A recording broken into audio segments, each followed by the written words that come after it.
Hello students, Kumar study circle में आप सबका स्वागत है।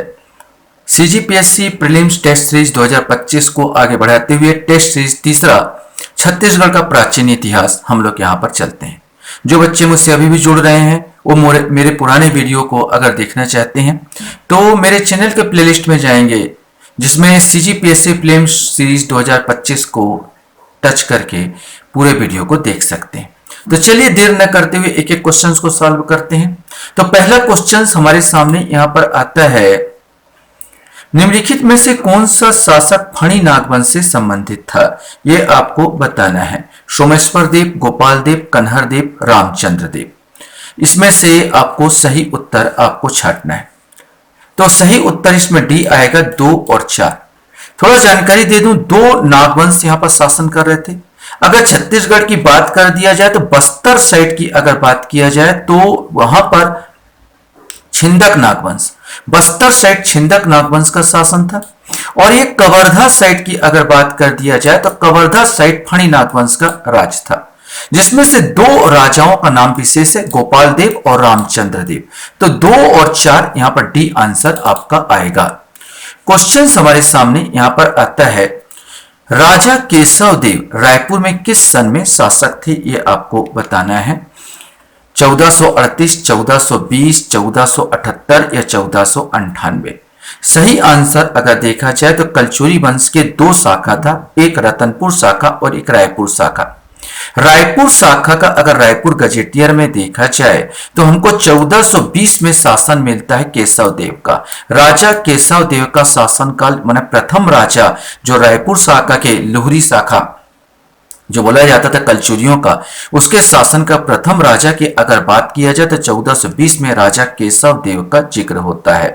क्वेश्चन से, राजपुर वर्तमान जूना शहर रतनपुर के निकट किस कलचुरी शासक ने बसाया था? राज सिंह, कल्याण साय, धर्म सिंह देव या जय सिंह? सही आंसर इसका ए आएगा, राज सिंह देव ने इसको बसाया था। क्वेश्चन हमारे सामने यहां पर आता है, छत्तीसगढ़ में अकबरकालीन भू राजस्व व्यवस्था जमाबंदी व्यवस्था लागू करने का श्रेय किसको जाता है? कल्याण साय, लक्ष्मण साय, राज सिंह, तखत सिंह? सही आंसर इसमें ए आएगा, कल्याण साय को जाता है। ये यद्यपि अकबर के दरबार में तो नहीं, जहांगीर के दरबार में रहे थे। टोडरमल जो राजस्व व्यवस्था अकबरकालीन राजस्व व्यवस्था में मेन थे टोडरमल, उनके साथ इनको कार्य करने का अनुभव था। और 8 वर्ष जो उन्होंने बिताए थे अकबरकालीन बोला या जहांगीर के शासनकाल के समय, बहुत सारी किताब में अकबर मिलेगा, लेकिन वर्तमान में यह सिद्ध हो चुका है कि यह अकबरकालीन नहीं बल्कि जहांगीर के शासनकाल में ये पहुंचे थे। तो कल्याण साय जो वहां पर रहे हैं और वहां का जमाबंदी व्यवस्था को छत्तीसगढ़ में भी लागू किए हैं। निम्नलिखित में से किसे चालकी राजवंश का राजा भी कहा जाता है? सोमपाल, अनम्य देव, जयसिंह देव या राजपाल देव? सही आंसर इसका भी आएगा, अनम्य देव। अनम्य देव को चालकी वंश का राजा के नाम से ही कहा जाता है। यद्यपि काकती वंश के अंतर्गत ये आते हैं पूरा, लेकिन यह अनम्य देव को चालकी वंश के राजा भी कहा जाता है। क्वेश्चन है, कलचुरी कालीन शासन व्यवस्था में राजस्व विभाग का मुख्य अधिकारी कौन सा होता था? महाप्रमात, महाप्रतिहार, महाश्रमंत या महामंत्री? इसमें से आपको बताना है। सही आंसर ए आएगा, महाप्रमात होता था। यदि महाप्रतिहार, महाश्रमंत, महामंत्री ये सब राजस्व विभाग से संबंधित थे, लेकिन आपसे क्वेश्चन पूछेगा राजस्व विभाग का मुख्य अधिकारी, तो मुख्य अधिकारी होगा महाप्रमात कहलाता था। कलचुरी कालीन शासन व्यवस्था में विदेश विभाग का मुख्य अधिकारी होता था महाप्रमात। अब ये तो आएगा नहीं। महाप्रतिहार ये भी नहीं आएगा। महाश्रमंत और महासंधि विग्रहक, तो महासंधि विग्रहक जो है ये इसका मेन उत्तर आएगा। क्वेश्चन हमारे सामने आता है, कलचुरी कालीन शासन व्यवस्था में कर वसूल करने वाले को कहते थे? महाप्रमात, महाश्रमंत, महत्तम या शोल्किक? शुल्क से ही याद हो जाएगा, यह शोल्किक कहा जाता था।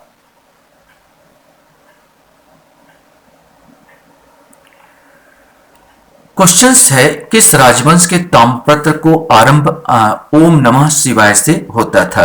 ये आपको बताना है। पांडु वंश, कलचुरी वंश, बाण वंश या सोम वंश, इसमें से आपको बताना है। सही आंसर, कलचुरी वंश का जो भी ताम्रपत्र होता था वो ओम नमः शिवाय से आरंभ होता था। अमुदा ताम्रपत्र के अनुसार कौन सा कलचुरी नरेश 21,000 गांव का स्वामी था? ये अमुदा ताम्रपत्र के अनुसार आपको बताना है। कमलराज, पृथ्वीदेव प्रथम, बामराज देव या रत्नदेव प्रथम, इसमें से आपको बताना है। सही आंसर पृथ्वीदेव प्रथम। इसको पृथ्वी को जीत लिया ऐसा कहा जाता है पृथ्वीदेव प्रथम को, और कलचुरी नरेश 21,000 गांवों का स्वामी बताया गया है।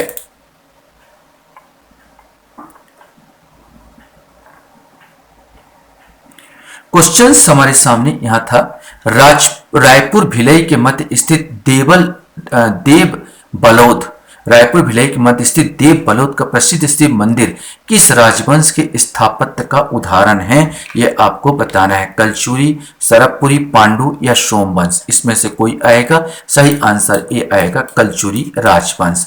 कलचुरी कालीन शासन व्यवस्था में यातायात विभाग का मुख्य अधिकारी होता था, तो वैसे भी देख के बता दोगे। मार्गलेखी, महाप्रतिहार, महाप्रमाद या गमागमिक?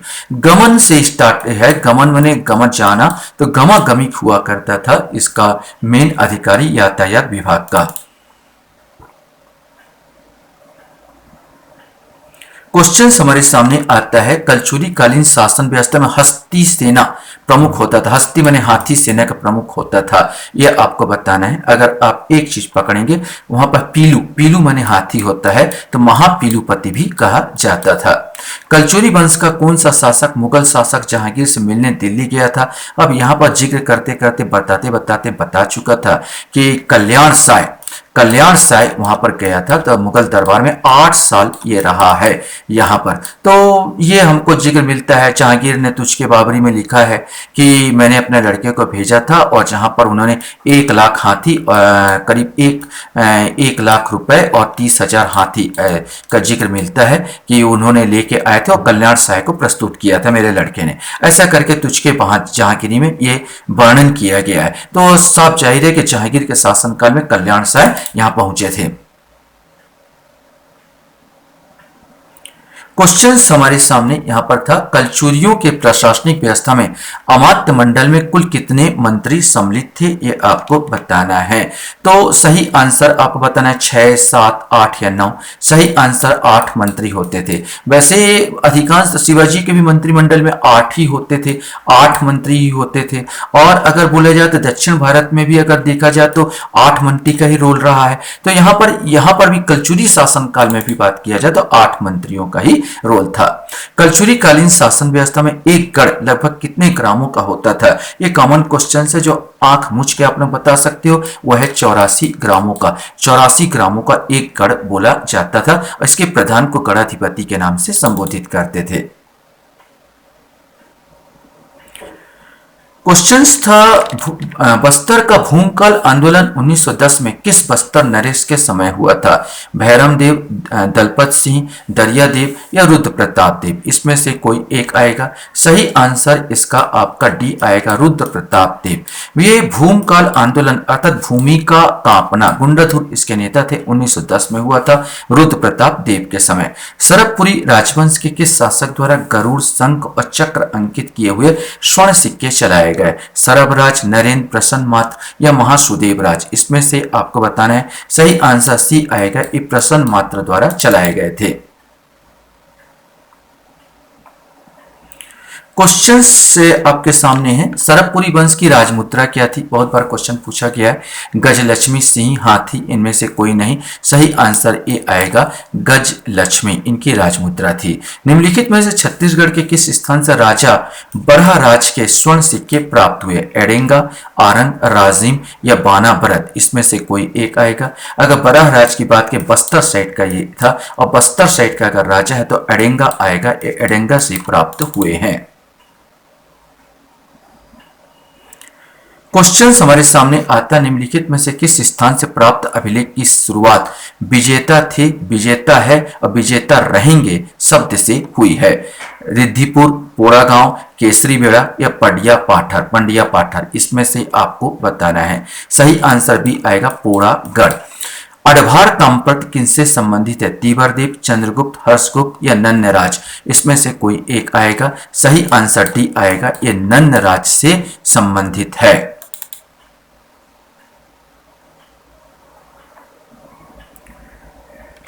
क्वेश्चन होगा निम्नलिखित में से किस शासक द्वारा जारी किए गए सिक्कों पर पहली बार प्राकृत के स्थान पर संस्कृत भाषा का प्रयोग किया गया? प्रसन्नमात, भवदत्त वर्मन, सरभराज या पृथ्वीदेव द्वितीय, इसमें से कोई एक आएगा। सही आंसर सी आएगा, सरभराज में संस्कृत भाषा का प्रयोग किया था। निम्नलिखित में से किस शासक की हत्या कर इंद्रबल ने छत्तीसगढ़ में पांडु वंश की नींव रखी थी? सुदेवराज, प्रवरराज प्रथम, प्रवरराज द्वितीय या जयराज, इसमें से आपको बताना है। सही आंसर सी आएगा, इन्होंने प्रवरराज द्वितीय की हत्या करके जो इंद्रबल ने छत्तीसगढ़ में पांडु वंश की नींव रखी थी।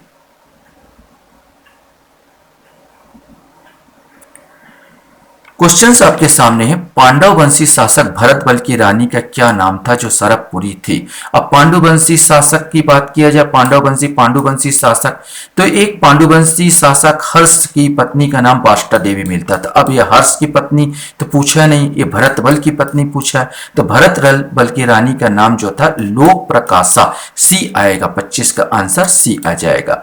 हलवा विद्रोह कब हुआ था ये आपको बताना है। हलवा विद्रोह, इसमें आपको बताना है अजमेर सिंह इसके लीडर थे, अजमेर सिंह, और यहाँ पर अजमेर सिंह मेन इसके जो लीडर थे, जिसके जो यहाँ हलवा विद्रोह के नेता कहा जाता है। दलपत देव के ये पुत्र थे और इनका जो सही उत्तर आएगा 1774 से 1789, 1774 से 1789 के बीच जो हुआ है हलवा विद्रोह का किया गया है। छत्तीसगढ़ का पहला विद्रोह भी कहा जाता है।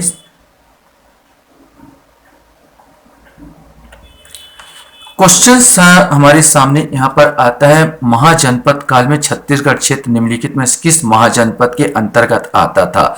कौशल महाजनपद, अवंती, चेदी, बज्जी। अब ये दोनों तो आएंगे नहीं, अब आपका कंफ्यूजन ये हो जाएगा कौशल या चेदी। सही आंसर अगर कौशल सोच रहे हैं तो गलत होगा, ये चेदी महाजनपद के अंतर्गत आता था। क्वेश्चन आ रहा है, सातवाहन कालीन राजा अपीलक की मुद्रा छत्तीसगढ़ के किस स्थान से प्राप्त हुई है? बालपुर, चकरबेड़ा, गंजी या किरारी, इसमें से आपको बताना है। सही आंसर ए आएगा, ये बालपुर से प्राप्त हुई है। क्वेश्चन हमारे सामने आता है, निम्नलिखित में से किस स्थान से प्राप्त सातवाहन कालीन काष्ठ स्तंभ में कर्मचारी अधिकारियों के पद का नाम उल्लेख है? बालपुर, बिलासपुर, किरारी या चकरबेड़ा। सही आंसर सी आएगा, किरारी। किरारी में एक काष्ठ स्तंभ लेख प्राप्त हुआ था जिसमें ये अधिकारियों के पद के नाम सब लिखे हुए हैं और ये महत्वपूर्ण काष्ठ स्तंभ लेख है। और सबसे बड़ी बात किस राजवंश का, ये हमको इसमें जिक्र नहीं हो पाता कि किस वंश, अनुमान बस लगाया जाता है, लेकिन अधिकारी और पदों का नाम इसमें जिक्र किया गया है। सातवाहन कालीन गुंजी कहाँ स्थित है ये आपको बताना है। जांजगीर चांपा, रायगढ़, रायपुर या बिलासपुर, इसमें से आपको बताना है। सही आंसर ए आएगा, ये सातवाहन कालीन गुंजी ये जांजगीर चांपा के अंतर्गत आएगा। आशा करता हूँ ये वीडियो आपको अच्छा लगा होगा। आप लोग मेरे वीडियो को वॉच करते हो इसलिए धन्यवाद। Thank you very much.